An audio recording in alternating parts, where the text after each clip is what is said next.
Hello everyone. आज की class में हम लोग डीआई के अंदर सेट नंबर 9 को डिस्कस करने जा रहे हैं।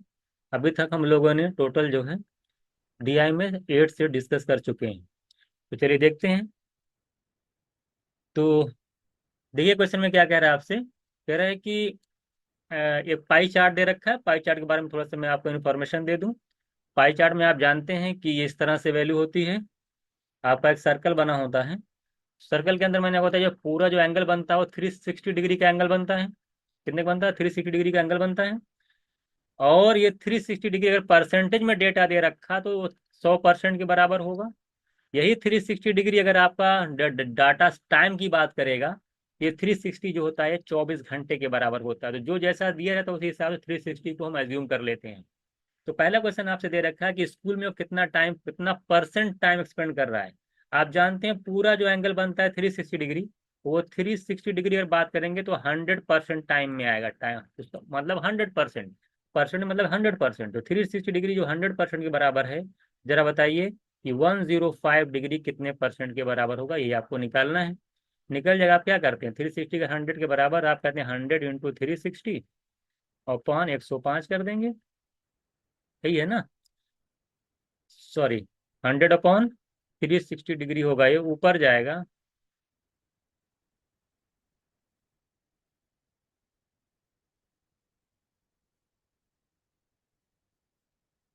ये ऊपर जाएगा, है ना? तो सही कर लीजिएगा। ये जो ऊपर जाएगा, ऊपर जाएगा ये क्या, 15, 360, 100 की डिग्री की वैल्यू है तो निकाल लीजिए। तो 100 × 105/360 करेंगे। 5 से कैंसिल करिए, देखिए 0 0 कैंसिल हो जाएगा। और अगर मैं 4 से कैंसिल करता हूँ, 2 से कैंसिल करता हूँ, इसको निकाल लीजिए ये। 3 से कैंसिल करिए, 12 जाएगा। ये निकालेंगे तो 35 आएगा। 350 अपॉन आ जाएगा आपका 12, है ना? यानी कि अगर डिवाइड करेंगे तो आप देख रहे हैं कि लगभग 30 के देखिए, अगर अगर ये 360 होता तो 30% आता, है ना? तो 350 है तो 30% के आसपास दिख रहा है, हल्का से कम आएगा। तो ऑप्शन में आप देखिए अप्रॉक्स में दे रखा है, तो बी ऑप्शन राइट आंसर हो जाएगा ये। तो 30% आपका आंसर आ जाएगा। नेक्स्ट क्वेश्चन देखिएगा। कह रहा है how much time percent does he spend game in, है ना, कंपेरिजन टू स्लीपिंग। तो आपको बताना है कि कितना टाइम जो है स्पेंड करता है गेम में, कंपेरिजन टू स्लीपिंग। स्लीपिंग के कंपेरिजन में गेम में कितना टाइम जो है स्पेंड करता है। आप देख लीजिए कि गेम में रही बात जो है, अगर करता है 30 डिग्री और स्लीपिंग में करता है 120 डिग्री, तो उसके कंपेयर में कितना परसेंट कर रहा है, तुलना किससे कंपेयर करना है? स्लीपिंग से। तो निकाल लीजिए, डायरेक्ट निकल जाएगा। गेम में करता है 30 डिग्री, स्लीपिंग में करता है 120 डिग्री, तो एक कंपेयर किससे करना है? 120 से। तो देख लीजिए 30/120 करेंगे, 1/4 आएगा। 25% मेरा आंसर हो जाएगा। डायरेक्ट निकाल लीजिएगा। एक परसेंटेज चैप्टर जरूर जाके पढ़ लीजिए, नहीं पढ़ेंगे तो कुछ नहीं आने वाला है। 30 डिग्री इसमें कर का टाइमिंग का टाइमिंग है ना? अगर स्लीपिंग की टाइमिंग 120 डिग्री है तो कितना कंपेयर, स्लीपिंग के कंपेरिजन में गेम में कितना टाइम है? 25%। 120 का 25% ही 30 होता है। ठीक है। तो 30/120 करेंगे, 25% आएगा। यानी स्लीपिंग का जो भी टाइम उसका 25% जो है गेम में खर्च करता है। 120 का 25% दिमाग में रखोगे तो आएगा 30। चलिए, इसी के अंदर हम लोग जो है क्वेश्चन नंबर 3 को डिस्कस करते हैं। If he spend the time in game equal to the homework.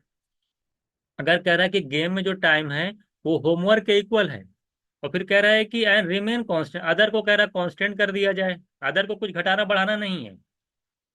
तो कह रहा है परसेंटेज डिक्रीज इन टाइम, और कह रहा है कि बताइए कि स्लीपिंग में टाइम डिक्रीज कितना होगा, ये आपको बताना है।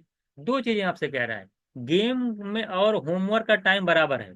ये बताइए, गेम में 30 डिग्री है और होमवर्क में आप देख रहे हैं कि 45 डिग्री है। दोनों इक्वल का मतलब क्या? या तो आप गेम वाला टाइमिंग बढ़ा करके 45 करो, 30 से 45 करो बढ़ा करके, या आप इक्वल की बात ये भी हो सकती है कि हम 45 को घटा के 30 कर दें, गेम के बराबर कर दें। भाई गेम होमवर्क दोनों बराबर है ना, या दोनों 30 30 हो जाए या दोनों 45 45 हो जाए। 45 45 के लिए आपको गेम का टाइमिंग बढ़ाना पड़ेगा। और अगर आप 30 30 चाहते हैं तो होमवर्क का टाइम घटा करके गेम के बराबर करिए। ये दो कंडीशन है। लेकिन बहुत इंपॉर्टेंट बात ये कहा दूसरी लाइन में, का ये दोनों कांस्टेंट है। अदर कह रहा है अदर को कांस्टेंट रखना है, और स्लीपिंग को कह रहा है कि डिक्रीज कराइए। अब स्लीपिंग डिक्रीज कब होगा? अगर आप देखिए, अगर आप ये कहेंगे कि हम होमवर्क वाला टाइम घटा करके गेम के बराबर कर दें, तो वैल्यू जब छोटी करेंगे तो अदर को अगर अब पूरी वैल्यू 360 डिग्री होती है, तो जाहिर सी बात है कि और इन दोनों को बोल रहा कांस्टेंट है, तब स्लीपिंग को क्या करना पड़ेगा? आपको बढ़ाना पड़ेगा। बात समझ में आई? इसलिए होमवर्क के टाइम को 45 को 30 पे नहीं लाना पड़ेगा, गेमिंग के टाइम को आपको इंक्रीज करना पड़ेगा। जब गेमिंग के टाइम को 30 से 45 कर देंगे, बढ़ा देंगे, इन दोनों को कांस्टेंट कर देंगे, तो जाहिर सी बात है स्लीपिंग के टाइमिंग को क्या करना पड़ेगा? डिक्रीज करना पड़ेगा। तभी तो ओवरऑल बराबर होगा। एक चीज आप बढ़ाओगे तो दूसरी चीज घटाओगे, तभी टोटल सम में कोई फर्क नहीं पड़ेगा। इसका मतलब यह है कि गेम वाला टाइमिंग जो है 30 से 45 करना पड़ेगा, और ये 60, ये तो दोनों कांस्टेंट ही रहेगा। 60 स्कूल वाला, अदर एक्टिविटीज कांस्टेंट रहेगी, तो स्लीपिंग की डिक्रीज करनी पड़ेगी। तो गेम वाला आप 30 से 45 कर दीजिए, यानी 15 बढ़ा दीजिए। अदर अगर कांस्टेंट रख रहे हैं तो स्लीपिंग का डिक्रीज करना पड़ेगा। तो स्लीपिंग का डिक्रीज कितना करेंगे? स्लीपिंग का डिक्रीज करना पड़ेगा। 15 अगर आप बढ़ाए हो गेम का टाइम, तो स्लीपिंग को 15 घटाइए। 120 से 100 करना, 15 घटाने 105 करना पड़ेगा। यानी स्लीपिंग का जो टाइमिंग होगा 105 डिग्री करना पड़ेगा, तब जा करके ये हो पाएगा। तो क्वेश्चन आपसे पूछा है कि बताइए कि कितने की कमी हुई। तो कितने की कमी भाई? 15 घटा दिए हैं, 15 उधर बढ़ाए थे, स्लीपिंग में 15 कम कर दिए हैं। था कितना? 120। कितना परसेंट कम किए पूछा है? 15 कम किए हैं, 120 है, कितना परसेंट कम किए? 15 अपॉन करेंगे 120, यानी 1/8 करेंगे, 12.5% आएगा। आगे समझ में कि नहीं? तो गेम के टाइमिंग को बढ़ाइए 15 डिग्री, उतना कम करना पड़ेगा स्लीपिंग में, क्योंकि अदर कांस्टेंट है। तो 15/120 कर लेंगे तो हमारा 12.5% आंसर आ जाएगा। मुझे लगता है कि इसमें कोई भी दिक्कत आपको नहीं होनी चाहिए। आसान क्वेश्चन था, एक बार समझिएगा। इसमें चौथा क्वेश्चन देखिएगा, कह रहा है what is the difference in time spend in school and homework. अब देखिए, difference time spend in school and homework, school कहाँ है, होमवर्क कहाँ है? स्कूल की अगर बात करते हैं 105 डिग्री है ना, और होमवर्क की बात करते हैं तो 45 है। कितने का डिफरेंस दोनों में अगर देखा जाए तो कितने का आ रहा है? 60 का डिफरेंस आ रहा है। कितने का आ रहा है? दोनों डिफरेंस कितने का आ रहा है? 60 डिग्री का डिफरेंस आ रहा है आपका। ये तो पूछा आपसे होमवर्क और स्कूल में डिफरेंस टाइम में कितना है। अभी मैंने पिछली बार बताया कि थ्री जो 60 डिग्री होता है, वो 24 घंटे के बराबर होता है।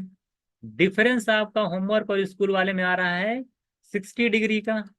तो 360 डिग्री की वैल्यू 24 घंटे है, तो 60 डिग्री की वैल्यू कितनी होगी? 1/6। ठीक है, 360 से 60 जाएंगे, यूनिटरी मेथड। 360 डिग्री से 160 जाने में 1/6 हो रहा है, तो 1/6 इधर भी कर दीजिए। तो 24 घंटे का 1/6 के निकालेंगे, कितना आएगा? 4 घंटे। तो 4 घंटे मेरा आंसर हो जाएगा। यूनिटरी मेथड लगा दिया मैंने। 360 इक्वल्स टू 24 घंटा, तो 60 डिग्री इक्वल्स टू 4 घंटे। तो 360/6 60 होता, 6 से इधर भी डिवाइड होगा। आपको नहीं समझ में आ रहा तो ऐसे लगा ले, 360 की वैल्यू 24 और 60 की वैल्यू बताओ। तो कैसे लगाना? 24 × 60/360। यहाँ कैंसिल करेंगे, नीचे 6 आएगा और 6 4 ठीक है। तो इस तरीके से हमने क्वेश्चन नंबर 4 यहाँ पे डिस्कस किया। क्वेश्चन नंबर 5 देखिएगा, कह रहा इफ ही स्पेंड्स कह रहा if he spend 1/3 time of homework in mathematics, then number of hours he spend in rest of the subject in homework. देखिए होमवर्क में बहुत सारे सब्जेक्ट हैं, तो कह रहा है कि जो 1/3 टाइम, जितना भी होमवर्क में टाइम स्पेंड कर रहा है, कह रहा है उसका 1/3 वो मैथमेटिक्स में कर रहा है। तो जो बचा हुआ जो टाइम होगा अदर सब्जेक्ट में होगा, तो वही बचा हुआ टाइम पूछा आपसे कि अदर सब्जेक्ट में कितना दे रहा है। तो अभी आपने अभी देखा कि 360 डिग्री, अभी तो 45 डिग्री आपका टाइम जो स्पेंड हो रहा है। आप जानते हैं कि 360 डिग्री जो होता है कितना घंटे के बराबर होता है? 24 घंटे के। तो जरा बताइए 45 डिग्री कितने घंटे के बराबर, निकाल लीजिए। ये तो है 45 डिग्री कितने घंटे के बराबर? 45 डिग्री कितने घंटे के बराबर होगा? आप जानते हैं कि इसमें रिलेशन अगर आप जानते हैं, ये 1/8 का होता है। 360 को जो 1/8 करेंगे तभी 45 आएगा। तो 24 का भी 1/8 का यूनिटरी मेथड ध्यान दीजिएगा, 1/8 करेंगे तो 3 घंटे आ गया। ये 3 घंटे जो टोटल टाइम है वो स्पेंड कर रहा है। अगर आपको नहीं आता तो 24 × 45/360 किसी को सॉल्व कर लीजिएगा, तो आ जाएगा 3 घंटे। तो 3 घंटे अगर आप होमवर्क में टाइम निकाल रहे हैं, 3 घंटे टोटल टाइम आप 3 घंटे खर्च करते हैं होमवर्क के लिए, जिसमें से कह रहा है कि उसका 1/3, 1/3, 3 घंटे का 1/3 आपने कहाँ खर्चा कर दिया। 3 घंटे का 1/3 कितना आएगा? 1 घंटा। भाई 3 घंटे में से 1/3 का मतलब ही होता है 3 घंटा टोटल आ भी रहा है, उसमें से 1 घंटे आप मैथ में दे रहे हैं। तो अदर जो जो दो सब्जेक्ट होगा उसमें कुल मिला के कितना देंगे आप? 2 घंटे। टोटल टाइम 3 घंटा खर्च कर रहे हैं ना, 1 घंटा मैथमेटिक्स में, 2 अदर सब्जेक्ट हो गए। ठीक है। अदर में कितना हो जाएगा आपका? 2 घंटे। इस तरीके से हम लोगों ने यहाँ पे डीआई के अंदर सेट नंबर 9 को डिस्कस किया है। तो नेक्स्ट क्लास में हम लोग जो है डीआई के अंदर सेट नंबर 10 को डिस्कस करेंगे।